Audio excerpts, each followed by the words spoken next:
todos, sejam muito bem-vindos.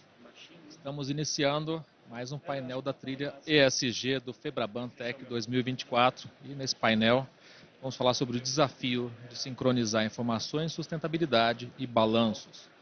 Bom, pessoal, com a entrada em vigor de diferentes diretrizes globais para incluir dados de sustentabilidade nos balanços corporativos, as organizações se veem diante de um grande esforço de capturar e classificar essas informações financeiras sobre os aspectos socioeconômicos e climáticos para relatar em conformidade com as normas e os frameworks globais.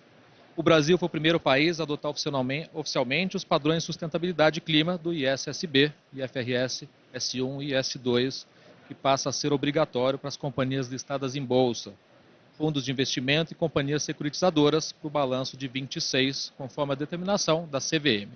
Na mesma direção, e com o intuito de aperfeiçoar a agenda de divulgações financeiras dos bancos, o Bank for International Settlements, o BIS, está discutindo o estabelecimento de um quadro de divulgação para riscos financeiros relacionados ao clima. E o Banco Central também trabalha para aperfeiçoar os requisitos para a divulgação dessas informações sociais, ambientais e climáticas com as diretrizes internacionais. Então, o desafio de hoje é a gente avançar aqui no tema de como as empresas e o setor financeiro têm se preparado para implementar esses padrões e integram a sustentabilidade nas suas divulgações financeiras. Quais os principais desafios? E para isso eu tenho o privilégio de chamar para o nosso painel Paulo Rodrigo de Lemos Lopes, que é o vice-presidente de Sustentabilidade e Cidadania da Caixa, Kathleen Klaus, chefe adjunta do Departamento de Regulação Prudencial e Cambial do Banco Central do Brasil, Luiz Pereira da Silva, que é ex-vice-gerente-geral do Banco de Compensações Internacionais, que é o BIS, e Luiz Lessa, presidente do Banco da Amazônia. Um quadro aqui estrelado, e uma claque aqui, presidente. Bom, já passando aqui para as perguntas do nosso painel e agradecendo a presença de todos, estou muito grato com a presença de todos vocês. No mundo todo, o compromisso com a agenda de finanças sustentáveis está deixando de ser voluntário para se tornar obrigatório. Tem sido uma tendência mundial. Na prática, é a integração da agenda ESG nos balanços das instituições financeiras. As normas e padrões globais estabelecem benchmarks comuns para visualizar, mensurar e comparar os riscos, impactos e oportunidades dessa natureza nos relatórios financeiros de cada empresa, de forma a atrair, ou na pior das hipóteses, repelir investimentos locais e globais.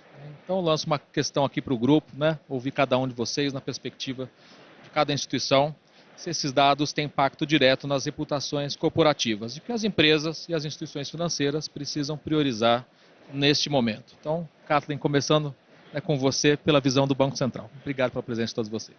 Obrigada, boa tarde, obrigada pelo convite, prazer e uma honra dividir esse painel com vocês. Prioridades, Então, como você bem comentou, o risco reputacional agora ele ficou mais sensível nesse contexto de ESG, dado que o holofote dos investidores se volta agora para essas informações. Então, a informação, a divulgação de informação, eu acho que é a preocupação prioritária. Mas não qualquer informação. Informação com qualidade, informação com veracidade, informação suficientemente abrangente, com granularidade, com possibilidade de comparação, etc. Então, tem uma série de requisitos que são necessários que sejam observados para que essas informações sejam de fato utilizadas pelos investidores. E informação com qualidade, ela não se faz sozinha e não é trivial. Por isso que tem um papel de um regulador nesse aspecto. Nós, inclusive, temos visto recentemente os desdobramentos negativos de uma publicação de informações sem a devida comprovação da capacidade de atendimento dos objetivos e compromissos assumidos. Então, há que se ter muita responsabilidade nesse processo. E o papel do regulador, então, é estabelecer quais são esses requisitos de forma padronizada para permitir comparabilidade, mas também observando o custo de observância e tentando buscar o melhor equilíbrio, principalmente quando há demandas de vários reguladores, CVM, Banco Central, etc., e também definidores de padrões internacionais que a gente busca um alinhamento.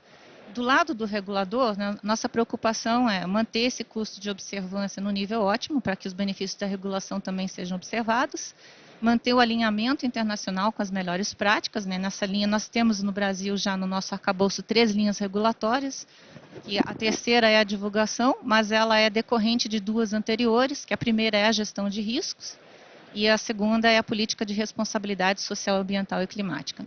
O Brasil tem sido bastante pioneiro nessa regulamentação, quando adotou de forma mandatória e não opcional as recomendações da TCFD e não se restringiu ao risco climático, mas ampliou seu escopo para também risco ambiental e risco social. E esse pioneirismo trouxe o Brasil para uma posição de protagonismo no cenário internacional, e esse protagonismo tem se refletido também nos holofotes dos investidores, trazendo para o país uma possibilidade de maior expansão dos investimentos em finanças sustentáveis. Então, eu diria que a prioridade hoje é, considerando o risco reputacional, a necessidade de investimento, a necessidade de gestão de risco que baseia, que fundamenta a decisão de investimento, é justamente informação.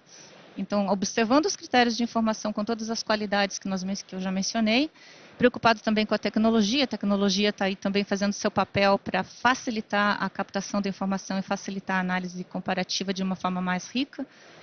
Eu diria para atenção para a divulgação, cuidado e responsabilidade na divulgação. Muito bom, Cássio, obrigado, viu? Passando agora para o Luiz. Luiz traz a visão do Banco Central, né, Luiz, e também mais recentemente do BIS, né? Ouvir um pouco a sua reflexão. Obrigado, Amaury. Boa tarde a todos. Eu vivi alguns anos no exterior e quero aqui testemunhar que eu estou muito orgulhoso do meu país de ter as suas autoridades terem adotado antecipadamente e com tanta determinação algumas dessas normas internacionais que precisamente endereçam problemas relacionados ao combate à mudança climática. Nós todos sabemos que a adoção de normas exige um trabalho, tem um custo adicional para as instituições, não é uma coisa gratuita. Porém, ela deve ser vista como um benefício, não só para o país, para investidores, para a sociedade, mas como a Klatten disse, para realmente o país desempenhar o seu papel pioneiro nesse domínio. Tem vários benefícios que a gente pode aqui elencar. Obviamente, a Kathleen mencionou o benefício reputacional, ou seja, temos um sistema de adoção de normas que nos permite nos compararmos com as melhores práticas internacionais. Isso, como a você citou, o BIS, o BCBS, o Basel Committee for Banking Supervision, está trabalhando nessa forma. Mas não é só isso. O sistema de contabilidade de riscos e de balanços, como o IFRS, que justamente o Brasil adotou antecipadamente e plenamente, contribui para dar mais transparência, mais comparabilidade ao investidor internacional e segurança para as firmas mostrarem a qualidade dos seus investimentos, dos seus balanços. Existe não só uma questão de reputação, como você disse, Kathleen, mas existe também uma maneira de que esse tipo de atitude que o nosso país está adotando, ele cria uma preferência diferente do investidor. Ele tem um papel, digamos, de colocar para clientes, para as pessoas mais jovens, uma atratividade na inversão no nosso país, que é muito importante para nós justamente conseguirmos alavancar mais recursos e financiar de uma maneira sustentável a nossa transição verde. Segundo ponto que é muito importante, que é um benefício que talvez merece ser estudado com muita atenção. Vocês sabem que ativos verdes, quando a taxonomia é bem feita, quando eles precisamente respeitam critérios que a Kathleen salientou, eles fornecem um green premium, ou seja, a investimento nesse tipo de ativo, com as qualidades que serão aqui debatidas nesse painel, ele fornece para o investidor não só uma melhora reputacional, mas ele fornece também um rendimento maior. Agora, como todos nós sabemos, isso tudo tem que ser feito com critérios de comparabilidade. Não é apenas uma questão de pintura verde em cima de um ativo, chamado greenwashing. A questão é você ter a capacidade, e o nosso país está tendo, de adotarmos normas, regulamentações de uma maneira transparente que permitem aos investidores externos e que permite à sociedade brasileira, que permite aos gestores de ativo, que permite aos jovens que hoje querem trabalhar nessa área entenderem exatamente em que eles estão investindo, qual é a rentabilidade desse produto, qual é a clareza com que esse produto é decididamente declarado como green e qual vai ser o tipo de retorno que eles vão ter. Um retorno, obviamente, pessoal como investidor, mas um retorno também reputacional e bom para o conjunto da sociedade. Ou seja, nós estamos numa situação de construção de uma situação que é o chamado ganha-ganha, o win-win. Estamos, ao mesmo tempo, trabalhando coletivamente para uma transição para a neutralidade de carbono, temos autoridades comprometidas com a adoção de normas internacionais, temos demandas por esses ativos, essa demanda não é só uma demanda doméstica, mas eu posso testemunhar aqui a todos, é uma enorme demanda internacional por ativos brasileiros com essas características, então temos tudo para que esse processo seja um processo ganha-ganha para a sociedade brasileira, para investidores e para o mundo em geral. Então, assim, muito grato de ter sido convidado aqui para dar essa testemunha, onde exatamente alguns organismos internacionais têm classificado o Brasil como exemplo de uma atitude decididamente para a sustentabilidade, para a adoção dessas normas internacionais e para esse trabalho. Obrigado.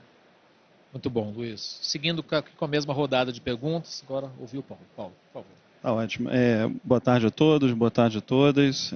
Boa tarde a Maurílio, Catherine, Luiz e Lessa. O primeiro posicionamento da Caixa Econômica nesse movimento foi a criação da Vice-Presidência de Sustentabilidade e Cidadania Digital em janeiro, na atual gestão do presidente Carlos. Temos como atuações principais promover a sustentabilidade forte na Caixa e no país, né, dada a amplitude da Caixa, a cidadania, onde já a Caixa é o core da Caixa, né, todas as ações ligadas à cidadania e inovações de impacto. Também temos um trabalho muito forte lá na questão da captação da pauta de funding, porque a gente costuma comentar qual a ambição nossa lá enquanto Caixa, enquanto vice-presidência, promover uma transição justa e a cidadania plena a todos os brasileiros e brasileiras para uma economia de baixo carbono. E dentro de todo esse trabalho, a gente quer patrocinar e efetivamente promover uma transição energética em todo o país e temos capilaridade, funding para isso. Então, como eu costumo falar lá, a gente tem um tripé, né? A gente tem uma agenda a gente instituiu uma agenda que eu vou comentar nas próximas sessões de sustentabilidade e cidadania, que é a nossa estratégia. O outro tripé seria funding. A gente tem uma pauta um trabalho bem árduo lá na questão de funding, para trabalhar match funding, trabalhar blend finance e com isso reduzir o custo de financiamento dos projetos, que seria o terceiro tripé aí para a gente efetivamente promover a cidadania e promover a transição para uma economia de baixo carbono, financiando projetos, que é o que a gente deseja. E claro, naturalmente, trazendo aqui para a pauta aqui do nosso painel, a gente tem, como os colegas anteriores já comentaram, a gente tem um desafio muito grande que é dialogar com as novas normas do ISSB, IFRS S1 e S2. E o primeiro movimento que a gente está fazendo internamente, a gente está alinhado, disseminar, primeiro entender as normas, não é algo simples, mas é algo fundamental para a gente efetivamente se posicionar e ter uma transparência melhor em toda a cadeia de valor, em conjunto com todos os stakeholders, nossos clientes, nossos parceiros. Então, é entender, internalizar essas normas e trazer o board e transversalizar, já que é uma pauta tão transversal para toda a empresa, é o nosso primeiro desafio para a gente internalizar essas normas. A gente vem trabalhando desde janeiro na melhoria a Caixa faz muita coisa em todos os aspectos ESG, de cidadania, estamos desenvolvendo um trabalho muito forte de inovação, de novos modelos de negócio, também faz parte do escopo lá da vice-presidência, mas a gente precisa divulgar melhor. Então, todo esse movimento e que dialoga com a questão das normas que a gente quer atender, porque a gente enxerga também como uma oportunidade de negócio. A vice-presidência, a gente internamente divide como vice-presidência funcionais e de negócio. A nossa é uma vice-presidência de negócio. Então, a gente pode, sim, desenvolver uma sustentabilidade forte, impactando e trazendo cidadania a todos os brasileiros e brasileiras, mas também gerando resultado para o sistema, para a Caixa e para toda a sociedade. Então, eu acho que o principal desafio enquanto banco público é a gente entender, né, todas essas novas diretrizes para desenvolver, para trilhar o que a gente pretende, que é efetivamente, né, desenvolver uma sustentabilidade forte em todo o país e agregando cidadania também a todos os brasileiros, que não tem como falar da Caixa, né, sem falar desses aspectos. Exato, muito bom. Passando agora para o outro Luiz, né, Luiz Lessa, vamos ouvir as suas considerações iniciais, né, do Banco da Amazônia, que está num segmento bastante específico, né, particular, né, então, relevante. Bom, boa tarde a todos, boa tarde aos amigos, colegas aqui de painel.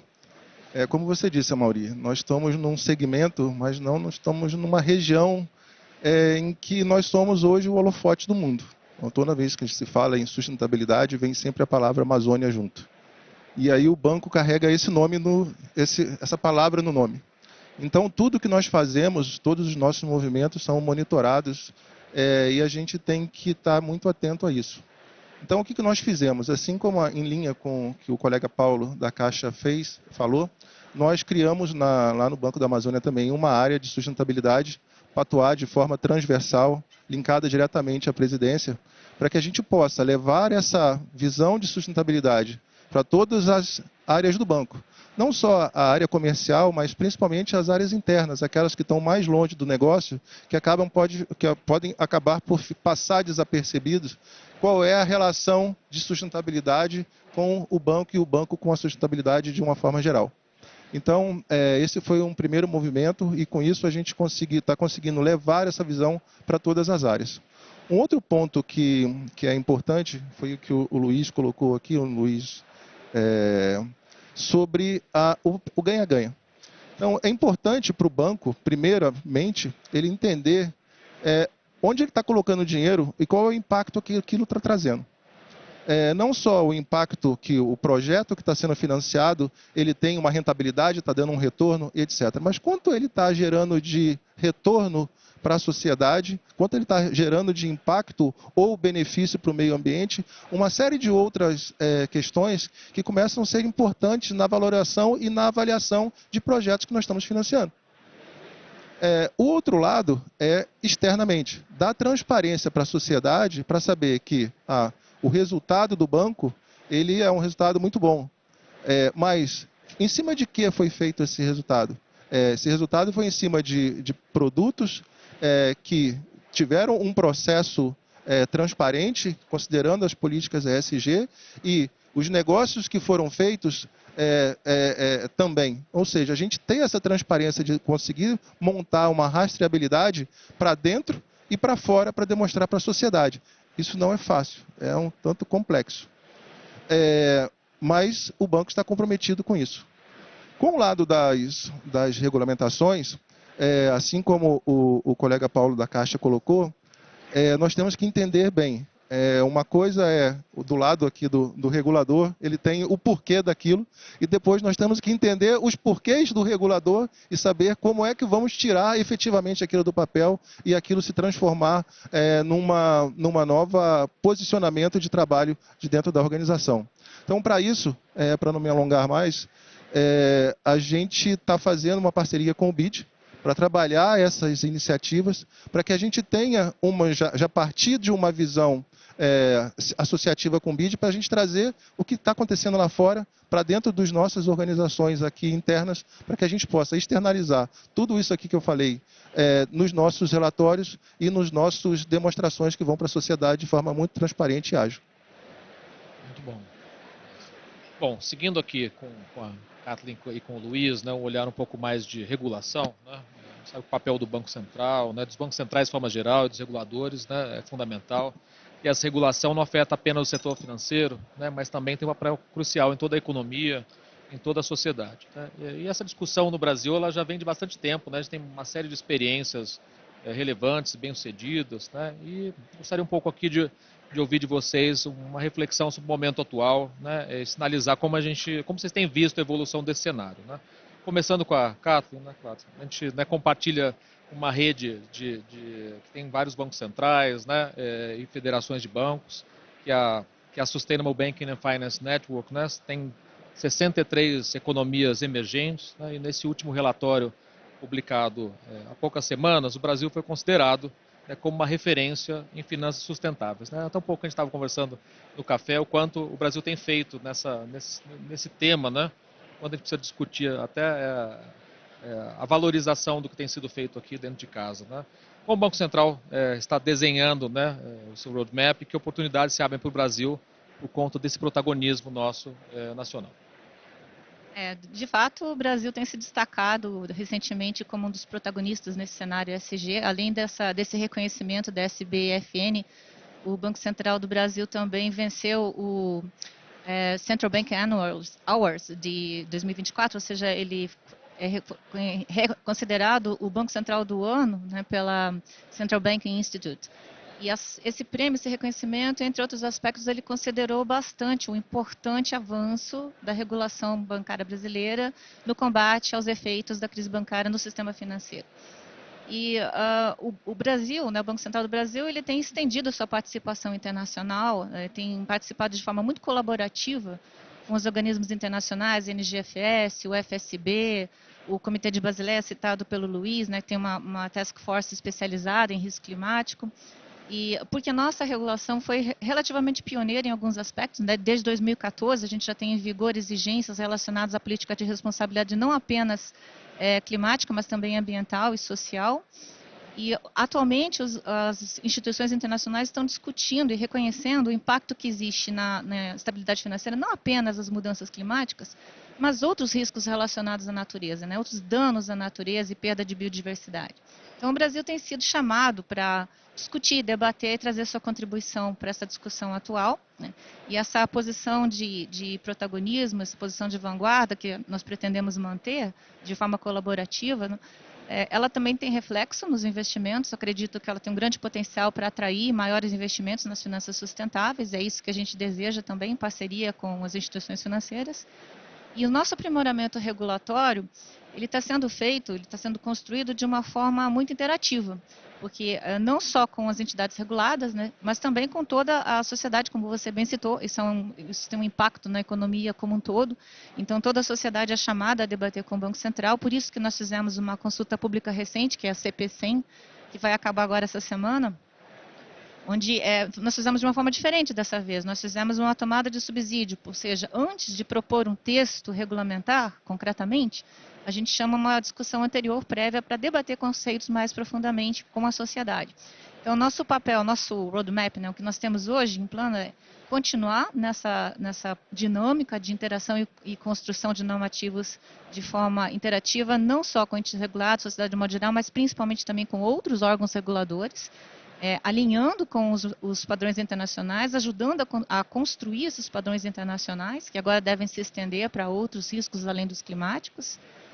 E nessa posição de colaboração e interação, o processo vai incorporar novas consultas públicas, novos debates, etc., reconhecendo principalmente o papel da tecnologia como altamente relevante, porque base de dados não se faz sem tecnologia, principalmente quando a gente fala de riscos ligados à natureza, que são caracterizados por interconectividade, multidimensionalidade, não linearidade, né?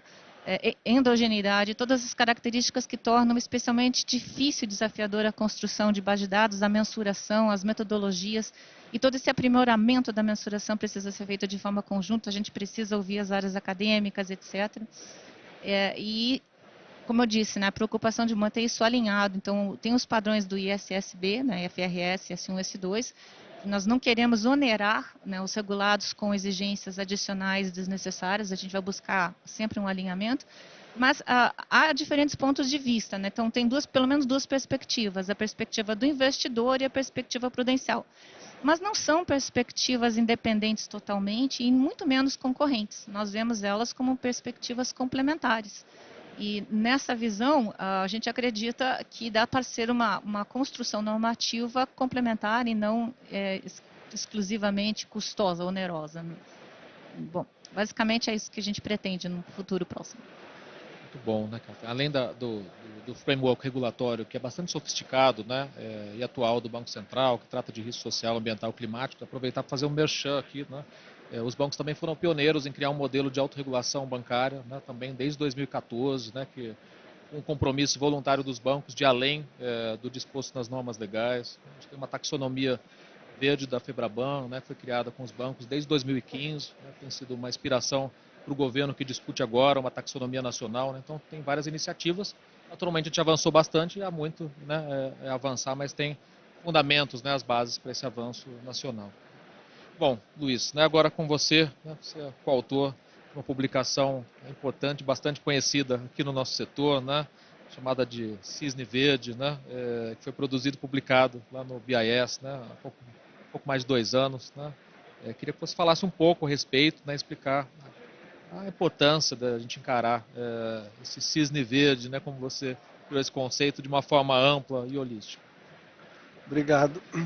Quando eu cheguei no BIS, eu lancei esse conceito de cisne verde como um alerta.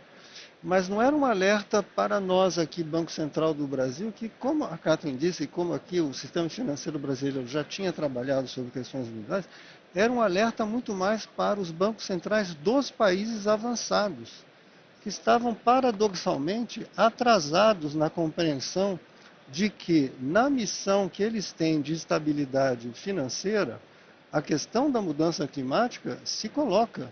Quando você tem eventos catastróficos que causam perdas no seu sistema bancário, no seu sistema de seguro, você afeta a estabilidade financeira. E a estabilidade financeira é, afinal de contas, uma das missões centrais para toda a comunidade de bancos centrais no mundo. Então, o meu objetivo foi justamente criar um choque, assim, uma noção, e por isso eu chamei isso de cisne verde, para os bancos centrais dos países avançados. Do que se tratava? Obviamente todo mundo conhecia a ideia de cisne negro da crise financeira global. Mas eu queria justamente dizer que não se trata, como no cisne negro de uma crise financeira, de um evento de cauda, de um evento extremo, de um evento muito raro, que só acontece de vez em quando, e que, quando você resolve, ele é consertável, você conserta a balança de banco. Você tem que tratar, você tem que resolver a crise, mas você pode voltar atrás. O problema do cisne, que eu chamei de verde, é que ele tem um caráter irreversível. Uma vez que você chega a certos pontos de aumento da temperatura média, uma vez que você chega a certos pontos de desastres naturais, eu queria aqui fazer uma homenagem aos nossos compatriotas do Rio Grande do Sul, que sofreram amargamente, continuam sofrendo desses eventos climáticos extremos. Isso afeta a vida da sociedade e afeta a estabilidade financeira e a estabilidade de preço de uma economia. Então, é necessário que bancos centrais, e no nosso caso brasileiro, a gente já era calejado em fazer esse tipo de análise, mas lá fora as pessoas achavam, não, isso não é exatamente o nosso problema, isso é uma tarefa de governo, é uma tarefa de Ministério do Meio Ambiente, etc, etc. A questão de cisne verde é que ele aumenta de uma maneira dramática a probabilidade desses eventos meteorológicos extremos ligados à mudança climática. E nós estamos vendo isso todo dia, não é só no Brasil, é na Europa, é na África, é na Índia, são em vários países que são afetados por esse aumento gradual da temperatura média. Alguns dizem, não, mas é uma questão de temperatura média de 2 ou 3 graus, isso não faz finalmente muita importância. Errado. O aumento médio da temperatura, ele se acompanha com uma variância de eventos possíveis enorme. Você pode ter momentos de 2, 3, 4 semanas, meses de seca extrema, de ondas de calor que matam milhares de pessoas. Então, esse ponto sobre a natureza de uma coisa que eu chamei cisne verde, que é irreversível, não linear, destruidora e que tem consequências sobre os 2 mandatos de estabilidade de preço e financeira de bancos centrais tinha que ser lançada. Eu termino só com uma questão, digamos, de metodologia. Esse tipo de evento, cisne verde, é um novo tipo de risco sistêmico. Não vai ser também só o Banco Central que vai resolver essa questão. Necessita a coordenação de todos os atores na sociedade, governo, setor privado, nós estamos aqui com representantes do setor financeiro, a sociedade civil, as ONGs, o pessoal que trabalha no dia a dia, não é? E isso é importante porque nós temos 3 coisas assim que estão acontecendo e que são essenciais para se entender. Primeiro, tem que ter urgência em tratar esse problema. Não é que nós temos um tempo infinito para tratar os problemas de mudança climática. Vocês talvez saibam, a gente emite mais ou menos 40 gigatoneladas de equivalente CO2 por ano no planeta.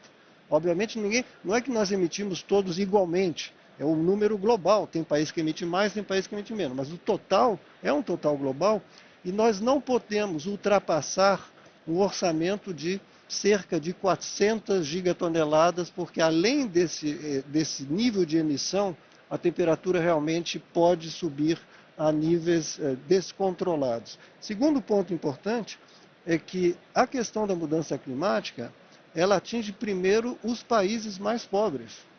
A faixa do planeta onde esses eventos vão ocorrer é a faixa onde vivem, infelizmente, a população mais pobre do planeta. E dentro dos países mais ricos, a mudança climática, ela afeta primeiramente as pessoas de mais baixa renda, que não têm capacidade de se proteger, que não têm capacidade de mitigar esse tipo de risco. Então tem um problema redistributivo. E terceiro ponto, a transição, e aí extrapola um pouco o papel das autoridades monetárias, entra no domínio justamente de você, sistema financeiro, e sobretudo do sistema financeiro público, multilateral. Nós temos que financiar essa transição para uma economia de baixo carbono. E esse financiamento não é pouca coisa. Os números a gente sabe.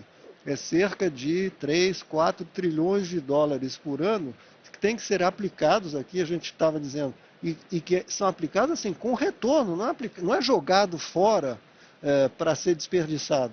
São investimentos absolutamente lucrativos do ponto de vista social, do ponto de vista financeiro e econômico, mas têm que ser alavancados com os balanços das instituições financeiras públicas, com os governos, e tem que ser feito com a ajuda dos países mais ricos, que têm esses recursos, para países mais pobres, porque o problema é que, se isso não for feito, os países mais pobres, os africanos, a Índia, os países do Sudeste Asiático, eles vão ter que adotar modelos de desenvolvimento, de industrialização, de consumo, de produção, que vai repetir a trajetória nossa de países avançados em matéria de gás de emissão de efeito estufa. Então a gente não pode deixar, e por isso tem que financiar a transição deles com transferências. Isso não é filantropia nenhuma, é nosso interesse de todos que esse financiamento chegue para esses países mais pobres, onde eles, em vez de adotar o tipo de modelo que nós adotamos e que estamos começando hoje a mudar, a reduzir, eles adotem um novo modelo mais moderno, com novas tecnologias, com o eólico, com o solar, etc., que seja capaz de fazer com que a trajetória de crescimento das emissões ela embique para baixo, com justamente a contribuição de países como China, como Índia, países que têm que ter essa mudança de matriz energética, de política de emissão, antes da gente chegar a esse ponto de não retorno. Então, Banco Central, muito importante, parabéns para o Banco Central do Brasil, que teve liderança, tem liderança nessa missão, fala corretamente e precisamente sobre a ligação entre mudança climática e responsabilidade do Banco Central, mas tem muito trabalho a ser feito com esse conjunto de atores, governo, coligações, setor privado, o NGFS, que é a coligação dos bancos centrais trabalhando juntos, os bancos de desenvolvimento trabalhando juntos, para que a gente faça essa transição que custa cara, mas é financiável. Existem recursos globais para se financiar essa transição e é preciso feito para o bem de todos. Bom, Luiz, você lembrou de uma triste tragédia, que cometeu o Rio Grande do Sul, e ela traz concretude, das preocupações com a agenda climática, Muitas pessoas às vezes têm dificuldade de pensar no impacto, no impacto econômico, social dessas tragédias. Acho que o caso do Rio Grande do Sul, infelizmente, trouxe essa concretude, essa realidade, com impactos não só o sistema bancário, o sistema financeiro, mas para todos os segmentos, e que de fato precisou aqui do apoio, e da união de esforços, não só do nosso setor, do Banco Central, mas de todas as autoridades, enfim, tem um impacto bastante significativo. Bom, seguindo aqui com o Paulo, com essas novas regras e reportes, e também o desafio da transição climática, surgirão dados que vão naturalmente guiar as decisões sobre investimentos e a concessão de crédito em linha com as obrigações de sustentabilidade financeira das instituições. Então, queria ouvir um pouco de você como a Caixa está guiando na relação com clientes por esses parâmetros, e quais oportunidades se abrem para o mercado. Tá bom, obrigado, Mauri. Primeira coisa, professor, se me permite, o Rio Grande do Sul é um cisne verde, Então ele reforça, o quanto a gente não pode tratar a sustentabilidade como algo secundário, E aliado nisso, eu comentei sobre a nossa agenda, de cidadania e sustentabilidade. Ela contempla 3 pilares, visa atender 3 pilares de regulação. Com isso a gente, Kathleen comentou sobre a política de responsabilidade social e ambiental. Ela está em revisão, foi publicada no final de 2022, a gente está revisando a política, para alinhar as melhores práticas de mercado. E a nossa agenda, que eu já comentei aqui, ela contempla a visão de cliente de mercado, Como Luiz, professor, também falou, a gente pode sim financiar a transição energética e gerar resultado, impacto financeiro, enfim, positivo para toda a sociedade e para os bancos. A nossa agenda, ela tem 4 frentes, a maioria.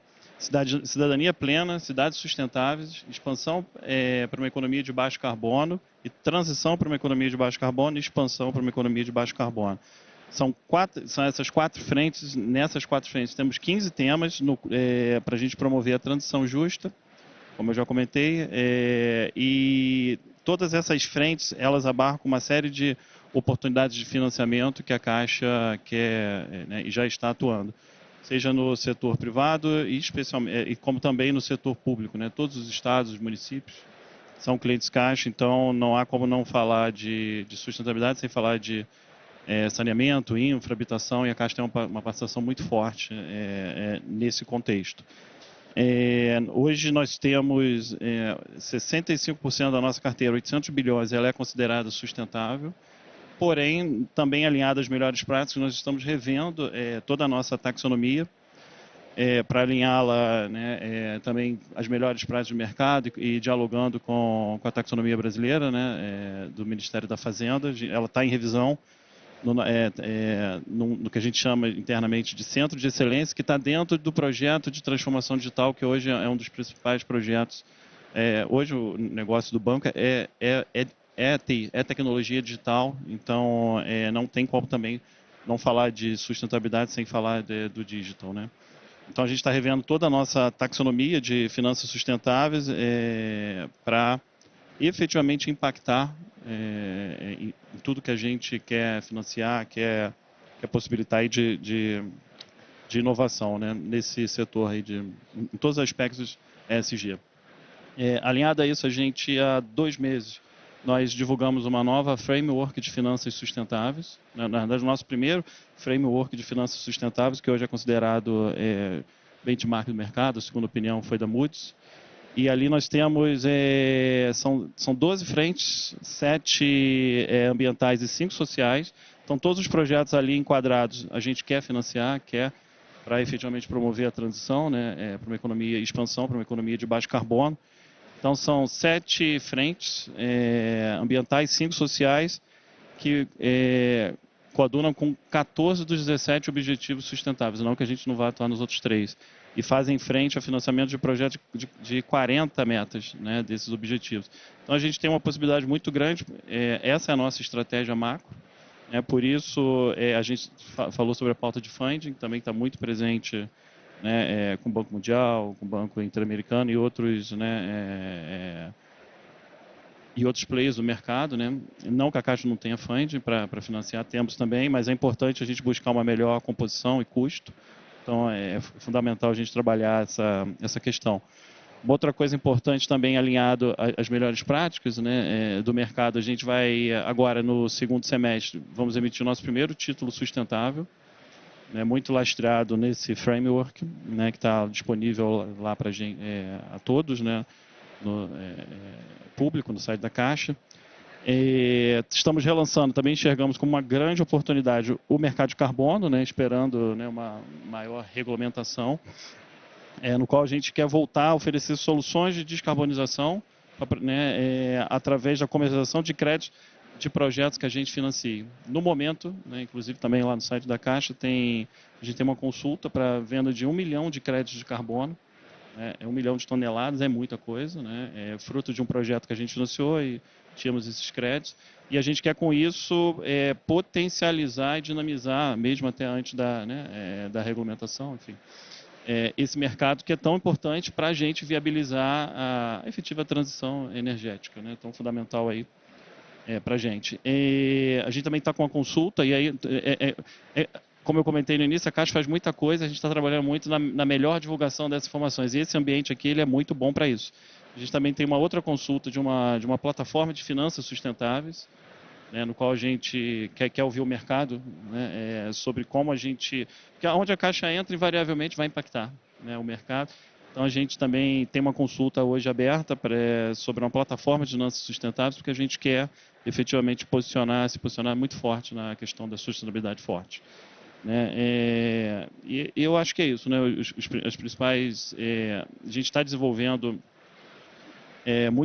algumas frentes, né, na questão de outras energias, né, especialmente a solar. A gente já tem um produto, né, muito bom, condições muito boas, né, de financiamento. A gente está remodelando toda a esteira, deixando ela mais digital, e a gente também quer ganhar muito share com essas ações, né?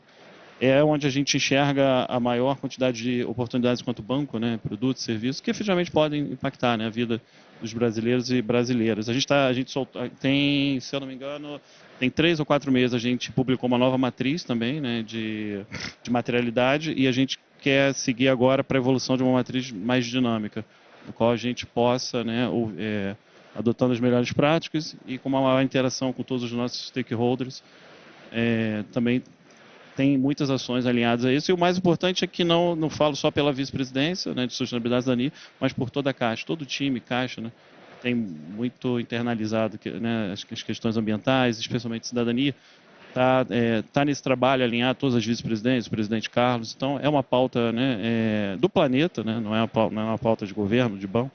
Então e a gente efetivamente quer promover, né, pelo tamanho, pela capilaridade, né, pela musculatura, tudo isso que a gente está conversando aqui. Por isso essa oportunidade é muito bacana. Tá? Muito bom, a Caixa tem liderado bastante a agenda social, né? E acho que essa é uma particularidade do Brasil também, né? A gente discute transição climática, transição energética, mas não dá para deixar de lado, né, a responsabilidade social, né, do nosso setor. Inclusive é uma preocupação também do Banco Central, que incluiu, né, o S, né? Então tem muito aqui sendo feito, né? Bom, obrigado, Paulo. Né, Lessa, nessa linha, né, que eu perguntei para o Paulo, né, queria explorar um pouco com você, né. Até numa recente entrevista, você mencionou que o crédito do BASA tem uma pegada verde, referindo-se à destinação de recursos de financiamento para projetos de transição energética, saneamento, melhoria da condição de vida da região nos próximos anos. Então, eu ouvi um pouco de você quais critérios estão sendo adotados pelo BASA para manter a carteira de crédito com foco na sustentabilidade e também na bioeconomia, que é um tema ultra relevante que a gente, né, vai discutir a exaustão, né, nos próximos meses, né, no Brasil. Bom, opa, tá dando... Te ouvindo bem. Não, tá dando microfonia aqui. Bom, melhorou. Bom, eu falei isso numa entrevista recente, falando sobre sustentabilidade. sobre como é que o Banco da Amazônia faz crédito, né? E aí, Amaury, pegando um pouco dessa autorregulamentação que os bancos fizeram juntamente com a FEBRABAN, além disso, o Banco da Amazônia também tem uma autorregulamentação. A gente acaba exigindo, colocando nas nossas práticas, né, algumas exigências que não fazem parte do manual de crédito rural, principalmente, e que a gente preza muito. Um exemplo, primeiro, nós não fazemos crédito rural sem uma análise de impacto ambiental, sem um estudo de impacto ambiental. Então, todo projeto, seja de custeio, seja de investimento, tem que ter uma análise de impacto ambiental associado. Quando a gente olha ainda nos investimentos maiores, a gente não financia a abertura de novas áreas. Mesmo que essas áreas estejam dentro do espaço ainda legal concedido para o agricultor, para ele poder abrir novas áreas de pastagem ou de plantação. Então, nós só financiamos áreas que são devidamente consolidadas. Entre outras coisas, no grande. Quando a gente olha para os pequenos portes, que acaba sendo um foco grande na região amazônica, porque eu sempre brinco, a gente conversa muito sobre a preservação da floresta, mas a gente esquece que embaixo da floresta tem 33 milhões de pessoas que vivem no IDH abaixo da pobreza. Então, quando a gente fala de crédito para essa população, a gente tem que pensar bem em como é que a gente não só leva dinheiro, leva crédito, mas como é que a gente leva melhores condições técnicas para que as pessoas façam a aplicação desses recursos e que esses recursos realmente mudem a vida dessas pessoas. E mudando a vida dessas pessoas, automaticamente você diminui a pressão sobre o meio ambiente, sobre a floresta. Se você a gente consegue fazer um crédito para uma pessoa, para um pequeno produtor, em que ele consiga tirar o sustento da família dele, daquele pequeno lote de terra, seja um módulo, 2 módulos, 3 módulos, e ele consegue viver decentemente, automaticamente ele não vai querer desmatar, cortar uma árvore para fazer uma receita adicional. Ele não vai querer avançar numa área do lado para poder fazer um arrendamento, alguma coisa assim. Então, essa pegada nossa dos pequenos portes, de levar o crédito, mas principalmente levar a assistência técnica, é um negócio que é o DNA do Banco da Amazônia.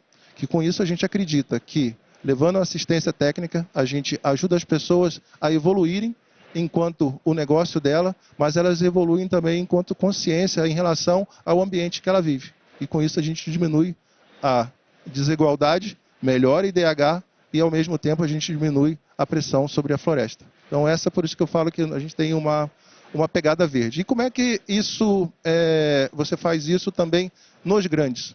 Nos grandes, a gente tem um adicional nas análises em que, se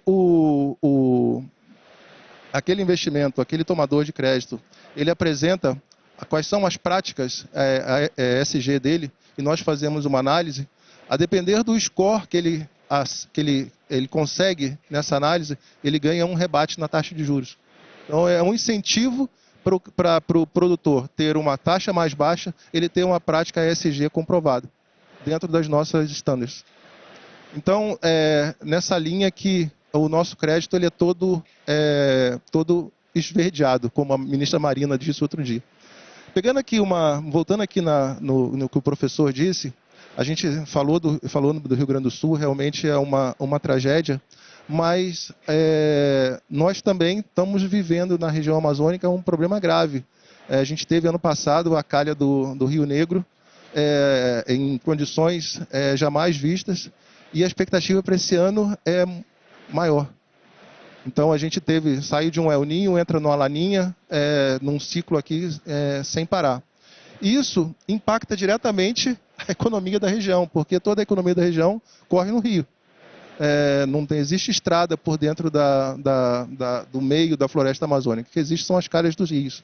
E isso acaba que a gente tem que representar no nosso balanço de alguma forma.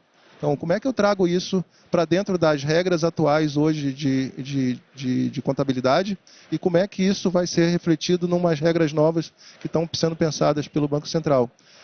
Esse dinamismo desses efeitos climáticos, isso impacta risco de crédito. da carteira futura e da carteira atual. Como é que hoje não tem uma regra para a gente fazer essa classificação?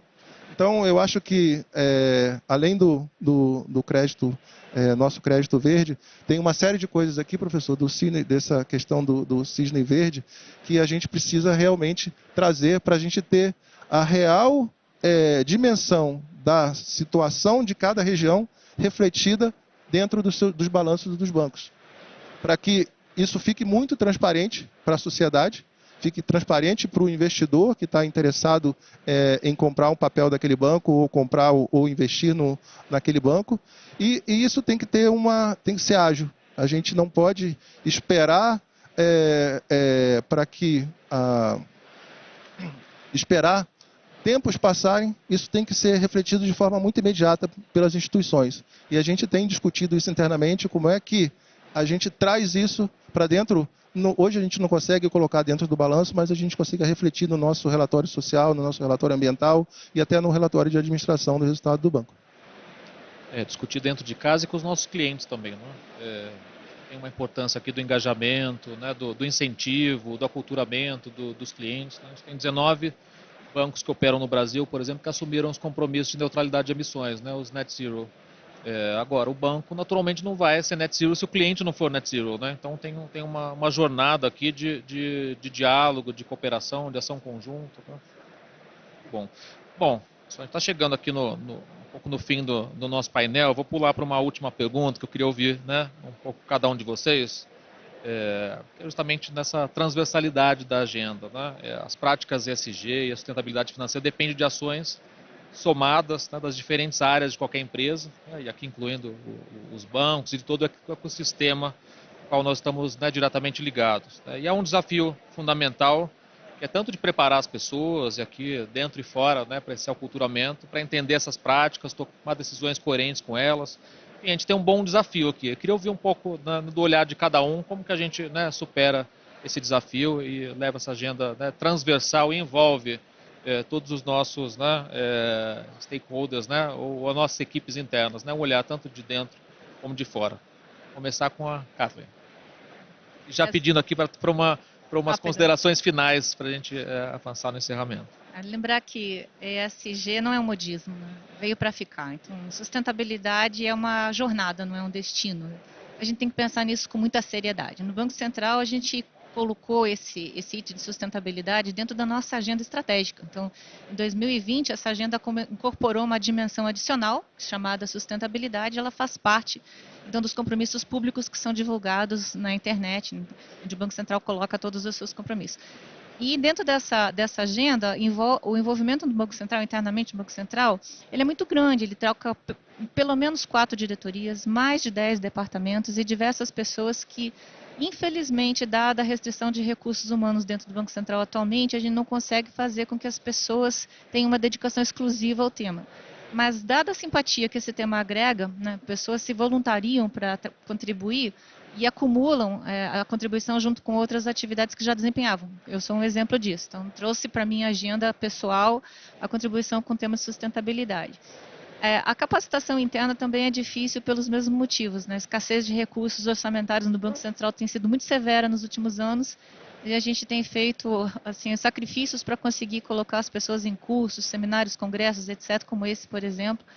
Temos um comitê de sustentabilidade interno, que ele é o porta-voz do Banco Central perante outros órgãos e que faz esse caminho de intermediação das atividades dentro do Banco Central como um todo e também tenta promover capacitação interna dentro do Banco Central. Mas uma das coisas que eu percebi que traz muita capacitação e muito interesse é a participação nas discussões dos fóruns nacionais e internacionais. Então, participando dos grupos de discussão, da discussão de padrões internacionais, da construção de padrões internacionais, traz para o Banco Central uma aprendizagem inesgotável assim, né, nessas discussões.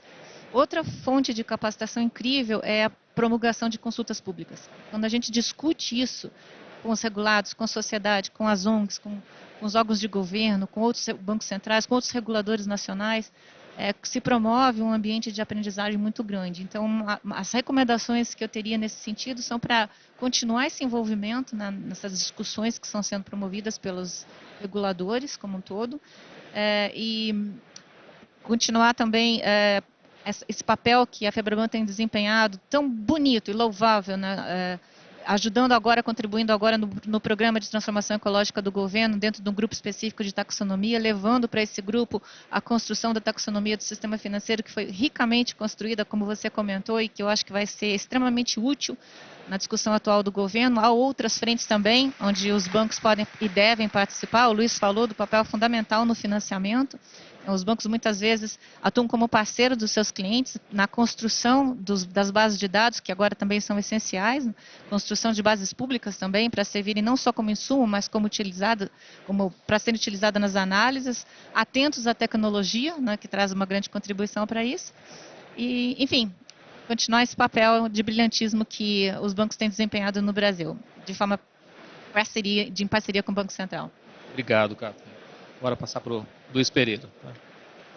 Obrigado. Olha, nós tivemos aqui 2 exemplos de como as mudanças climáticas, com o Luiz e o Paulo, estão afetando já hoje a vida de todo mundo. E não é afetando um pouquinho, usando destruições, mortes, tragédias. Então, obviamente, nós realizamos aqui, eu espero que o painel tenha transmitido a vocês, que o que se trata de construir é um trabalho coletivo, é um trabalho de parceria, é um trabalho de vários agentes do governo, inclusive as autoridades monetárias, inclusive o setor privado na sua diversidade, e eu congratulo aqui a Febraban por essa iniciativa, tenham trabalhado juntos nesses vários lados técnicos, que às vezes parece um pouco difícil você entender, disclosure, por que tem que botar no balanço, como é que você coloca perdas futuras, o risco sistêmico financeiro, mas esse conjunto de coisas faz parte de um trabalho coletivo onde, envolvendo representantes da sociedade civil, envolvendo as pessoas no seu conjunto, você faz melhorar a agenda, você faz diminuir o risco. Ninguém quer que esses eventos que a gente testemunhou se repitam ou se agravem. E para isso tem que ter esse trabalho. Agora, eu acho que o Brasil, meu país, fico orgulhoso dele, ele está bem posicionado nessa agenda. Primeiro, ele está numa situação de ter uma boa matriz energética, de ter uma situação de saída, digamos, favorável, e temos autoridades que estão claramente comprometidas com a agenda climática em vários níveis, e aqui tivemos exemplos, não só no setor privado, mas também no setor oficial, desse trabalho conjunto que foi feito. E temos know-how e experiência. Eu fiquei surpreso, vivendo no exterior há alguns anos agora, de como o Brasil é, no fundo, mais avançado. Não quero ser ufanista, achar que a gente resolveu todos os nossos problemas, não. Temos problemas a endereçar, mas nesse campo nós temos um avanço e um capital, inclusive uma certa admiração no exterior por o que nós temos feito. Agora, eu acho que uma mensagem importante é essa capacidade de alavancar recursos de investimento para a transição. A gente não vai fazer isso sozinho. Vamos ter que ser, digamos, parceiros de entidades internacionais para financiar essa transição para a neutralidade de carbono. Uma mensagem, eu acho que muito importante que o Brasil está trazendo para a comunidade internacional é que endereçar os problemas da mudança climática não quer dizer parar de crescer. Ao contrário, um crescimento sustentável, um crescimento que tenha desenvolvimento, que tenha uma dimensão de inclusão social, de melhora das condições sociais, faz parte do combate contra as mudanças climáticas. Então, assim, diminuir os riscos de cisne verde não significa você parar de crescer. Ao contrário, é você justamente construir esses arcabouços que nós discutimos aqui para você ter um crescimento sustentável, respeituoso do meio ambiente e que tenha não só atenção à natureza, mas que também tenha a preocupação, como eu disse, para a justiça social, para as pessoas que realmente têm que se adaptar, não têm recursos e precisam ser, digamos, auxiliadas pelo poder público, pelas políticas públicas e sociais para fazer essa transição para a neutralidade de carbono, não só a nível do nosso país, mas como também a nível internacional.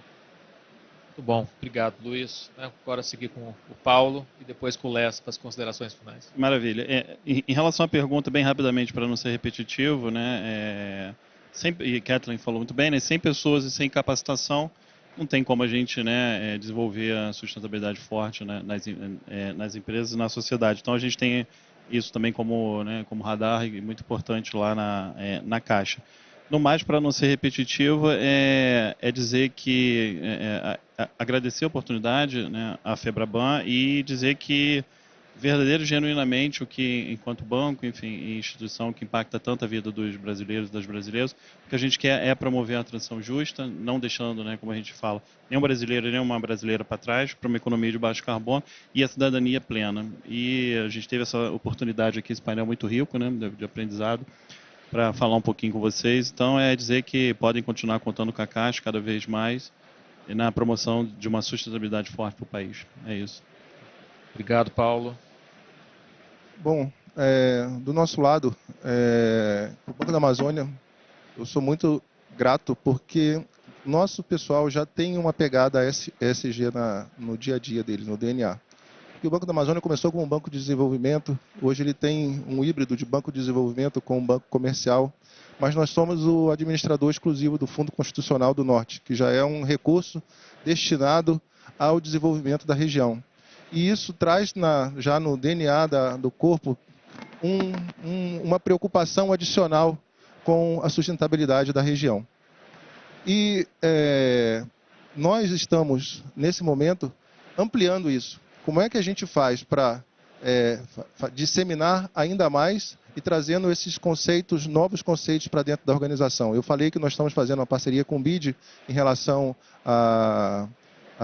aos ajustes de regulação e contabilidade, mas nós também precisamos de parceria, Luiz. Hoje o Banco da Amazônia representa 65% de todo o crédito de fomento que é feito na região. E nós fazemos negócio nos 450 municípios da Amazônia Legal. E para isso, nessa parceria, a gente precisa, de novo, de transparência e um ganha-ganha. Então nós estamos conversando com agências multilaterais, BID, Banco Mundial, a FD e o Banco dos BRICS, para a gente trazer mais recursos para que, juntando com os recursos que nós temos e a expertise que nós temos na região, juntamente com a capacidade das pessoas que lá estão, que conhecem a região amazônica, que conhecem as necessidades e as diferenças, sabem transitar nas diversidades logísticas da região para se fazer negócio, a gente quer deixar um legado para a COP. A gente não pode deixar de falar aqui na COP. A COP vai acontecer, como eu disse, vai acontecer lá em casa. Então, estão todos convidados aí lá. E com isso a gente quer deixar a nossa marca. Quando a gente fala de COP, o que vocês vão fazer por Belém? Por Belém, a gente vai estar no turismo, melhorando ali as condições para atender a população no geral. Mas isso não é o legado da COP. O legado da COP que a gente quer deixar é para a região amazônica como um todo. Então nós estamos investindo, trazendo mais funding para investir forte em transição energética. Não é possível num estado igual o Amazonas ter mais de 100 usinas queimando diesel 24 horas por dia. E para cada litro de diesel queimado para gerar energia, gasta mais 1 litro de diesel para o diesel chegar até a usina. Então, é uma necessidade da região. Saneamento básico, isso é uma questão de saúde pública. Nós temos um problema de saneamento na região como um todo, e principalmente tratamento de resíduos sólidos, que é outro foco do nosso investimento, de onde a gente quer colocar dinheiro, e para onde a gente está conversando com os organismos multilaterais para trazer recursos.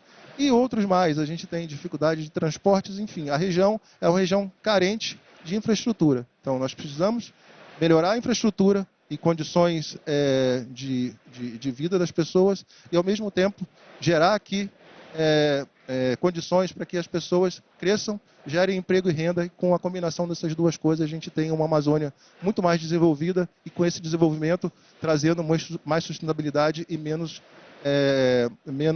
pressão sobre a floresta. É isso que o Banco da Amazônia faz no seu dia a dia, e a gente está muito feliz de estar aqui e poder contar um pouco dessa nossa história aqui no painel da FEBRABAN Tech. Esperamos voltar no ano que vem. Olha, obrigado, viu? Né? Foi um prazer e um privilégio, né? Organizar esse bate-papo. Obrigado pela disponibilidade, né? Pelas contribuições de cada um de vocês. Paulo, né? Lessa, né? Tanto a Caixa como o Banco da Amazônia são lideranças importantes na Febraban, nossos comitês, né? Para a gente discutir a agenda ESG. Luiz também, né, Luiz? Se você olhar, tanto local como internacional, tem trazido importantes contribuições para a nossa agenda setorial também.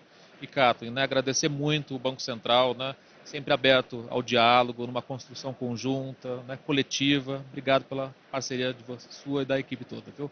Muito obrigado, pessoal. Agradeço a atenção, quem está aqui presencialmente, quem está nos escutando nas redes, né, sigam conosco, que tem mais painéis na trilha ESG. Obrigado.